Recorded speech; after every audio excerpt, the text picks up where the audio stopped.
Isu katakalain na ang masayang program kung saan pararangalan nga itong si Meredith at itong si Lalat ay bigla na lamang guguluhin nitong si Sally na di matahimik at di pa rin makamove on sa kanyang kapatid na namatay. Habang nagpaparangal nga ay tuwang-tuwa ang lahat, maging itong si Lalat at ang kanyang pamilya. Ganon din ang Love family kung saan si Meredith din ay pinarangalan. Although kunusyon nga ni Tina kung bakit napasama nga itong si Meredith, gayong iba siyang ina. Pinararangalan na pala ang ina na kinukonsinte ang kanyang anak na si Era. Ngunit dugtong naman itong si Lalat na ginagawa lamang niya ang kanyang tungkulin bilang ina na protektahan ang kanyang anak. Subalit sinabi nga nitong si Tinang na kahit anak pa, kung nagkamali ay itutuwid niya at hindi niya hahayaan na konsintihin ito dahil sa ito sa kanyang pinagagawa, lalo na at kinakampihan at pakiramdam niya siya ang boss. Kaya naman, hanggat walang nagkokorek ay hindi nga ito mamumulat sa katotohanan. Sa kabilang banda, ito naman si Patricia ay hindi natutuwa sa kanyang mga nakikita, lalong-lalo na nakikita nga ito ang si Lalat na umakit na nga at kinukuha na nga ang award na inaasam-asam sana niya para sa kanyang anak na si Trixie. Pumunta siya sa CR at dito nga'y makasalubong niya itong si Sally. Nagulat siya.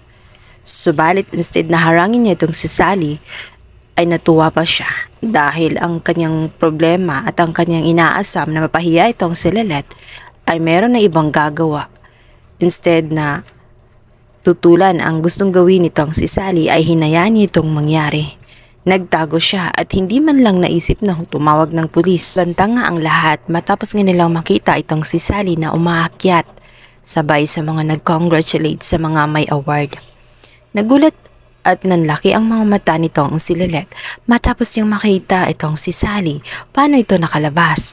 At hindi lang yon, may dala siyang bulaklak at sa likod nito ay may kasamang baril. Gusto niyang paputakan itong si Lalat. Maya pa nga ay nagkaroon na nga ng komosyon, nagsisigawan ng lahat. Ngunit itong si Sally, hinila na nga itong dalawang RRD na ito nga si Lalat at itong si Meredith. Kung kaya't nagpapanik na nga sila Tinang at ang Matias family, maging itong sila Era. Nag-aalala siya sa kalagayan ng kanyang mati dahil ang kanyang mati ay nadamay na rin. Nga ay nagsitakbuhan ng mga tao sa sobrang takot dahil may baril nga itong si Sally. Samantalang itong si Sally ay pinasunod nga itong si Meredith at itong si Lalat. Dinala niya ito sa isang kwarto kung saan meron nga itong lusutan dahil plano niya nga itong mastidain.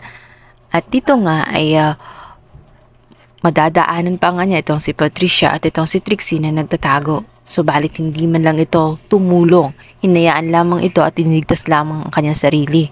Taka naman itong si Trixie kung bakit ganoon ang kanyang ina na wala man lang ginawang hakbang para tumulong. Hindi man lang naisip na tumawag ng mga pulis o kaya tumawag ng saklolo nang sa ganon masundan kung nasaan na nga si Lalat at itong si Meredith. Ang matindi pa rito ay nakasunod nga itong sina Bonnie at itong sina Court upang i-rescue nga sana ang mag-inang si Lalat at itong si Meredith. Subalit, instead nga na ituro nga nitong si Patricia kung saan sila dumaan, ay ibang daan ang kanyang itinuro kung kaya't niligaw niya ito at gustong-gusto talaga niya na hindi na matunton itong si Lalat dahil yun ang kanyang pangarap. Ay maglaho na nga itong si Lalat. Lala na ang kanilang mga pamilya kung anong mangyayari kay Lalat maging dito kay Meredith. Maya-maya pa nga ay biglang nga may tatawag dito kay Era upang sasabihin na ibabalik si Lalat at itong si Meredith sa oras na magbigay sila ng pera na nagkakahalagang 2 million bawat isa. Nag-aalala ng gusto at nagulat din si Era sa laki ng halaga na gustong hinihingi nga nitong si Sally.